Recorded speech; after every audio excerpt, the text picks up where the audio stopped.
ஐயப்பந்தாங்கலில் காரில் வந்து மர்ம நபர்கள் சிலிண்டர் திருடும் சிசிடிவி காட்சிகள் இணையத்தில் அதிகம் பரவி வருகின்றன. அந்த காட்சிகளை பார்க்கலாம்.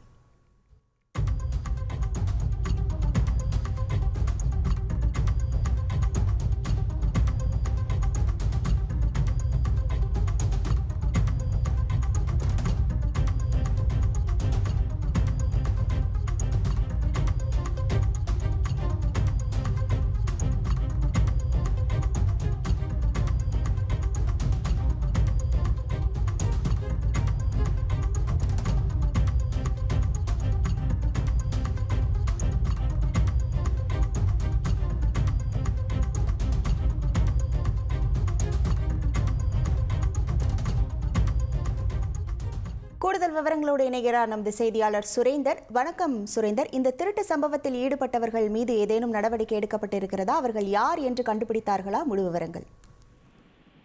வணக்கம்.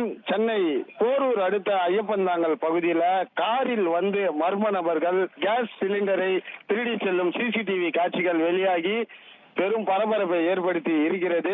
குறிப்பாக இந்த சிசிடிவி காட்சியானது நேற்றைய தினம் பதிவாகி இருக்கிறது. ஐயப்பந்தாங்கல் அருகே சாலையோரத்துல விற்பனைக்காக வைக்கப்பட்டிருந்த சிசிடிவி சிலிண்டர்களை திருடி செல்லும் சிசிடிவி தான் நாம் நேரடியாக காண முடிகிறது. காரில் வந்த 2 நபர்கள் காரில் நோட்டமிட்டபடி அமர்ந்தபடி உட்கார்ந்து கொண்டு பின்னர் ஒருவர் இறங்கி ஒன்றன் பின் ஒன்றாக சுமார் 4 சிலிண்டர்களை காரில் எடுத்து செல்லக்கூடிய சிசிடிவிகளை நேரடியாக காண முடிகிறது. இதனை ரவிக்குமார் என்பவர் தனது சமூக வலைதள பக்கத்துல பதிவிட்டு அந்த காட்சிகளை இந்த திருட்டில் ஈடுபட்ட நபர்கள் யார் என கண்டுபிடித்து தரும்படி அதனை வெளியிட்டிருக்கிறார். இந்த காட்சிகள் தற்போது வெளியாகி பெரும் அதிர்வலைகளை ஏற்படுத்தி இருக்கிறது. மேலும் ஆள் நடமாட்டம் அதிகம் காணப்படக்கூடிய இந்த சூழல்ல பட்ட பகலில் எந்த ஒரு அச்சமும் இன்றி காரில் வந்து அந்த விலை உயர்ந்த சிலிண்டர்களை திருடி செல்லக்கூடிய நபர்கள் யார் என்பது குறித்து தற்போது வரை எந்த ஒரு தகவல்களும் வெளியாகவில்லை எனவும் தெரிய வருகிறது.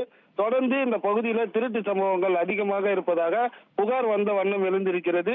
எனவே சம்பந்தப்பட்ட துறை சார்ந்த அதிகாரிகள் காவல்துறையினர் தொடர்ந்து அந்த பகுதியில் ரோந்து பணியில் ஈடுபட்டு இது போன்ற அசம்பாவித சம்பவங்களை தவிர்க்க வேண்டும் என பொதுமக்கள் மத்தியில் கோரிக்கை எழுந்திருக்கிறது. இந்த காட்சிகள் தற்போது சமூக வலைதளங்கள் மற்றும் அனைத்திலும் பகிரப்பட்டு வருவது என்பது குறிப்பிடத்தக்கது. உங்கள் விவரங்களுக்கு நன்றி சுரேந்தர். அதிமுக்கிய விவரங்களை அனைவருக்கும் புரிய வைக்கும் பாட்காஸ்ட். தவிர்க்க முடியாத முதல் மக்கள் வளைகுடா நாடுகள் பிரான்சிஸுக்கு பிரியா சம்பவங்களை தேடி களத்திற்கே உங்களை அழைத்துச் செல்லும் ஸ்பாட்லைட். அங்க இருக்கக்கூடிய கள விவரங்கள் என்ன? அமலாக்கத்துறை கடந்த 5 வருஷமாவே சார் எனக்கு ரொம்ப பிடிக்கும் அவர் வர்றதுக்காக எங்களுடைய நியாயமான கோரிக்கை. Even at the cost of stopping. பார்வையாளர்களையும் செய்திக்குள் பங்கெடுக்க செய்யும் மக்கள் குரல்.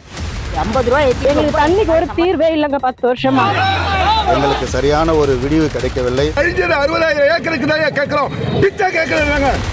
புத்தம் புதிதாக வித்தியாசமாக ஹெலிகாப்டர்களின் உதவி என்ன படிக்கலாம்ன்றதுல பேரண்ட்ஸும் என்கரேஜ் பண்ணணும், ஸ்டூடெண்ட்ஸும் தேர்வு செஞ்சு. எனக்கும் சீமானனுக்கும் பெரிய வித்தியாசம் இல்லைங்க. ஒரு பாயிண்டா சொல்லணும். உங்களுக்கான தலைவர்களை பொழுதுபோக்கு தளத்தில் தேடாதீர்கள், போராட்ட களத்தில் தேடுங்கள். அனைத்தும் உங்களுக்காக. எப்போதும் இணைந்திருங்கள் தந்தி டிவியுடன்.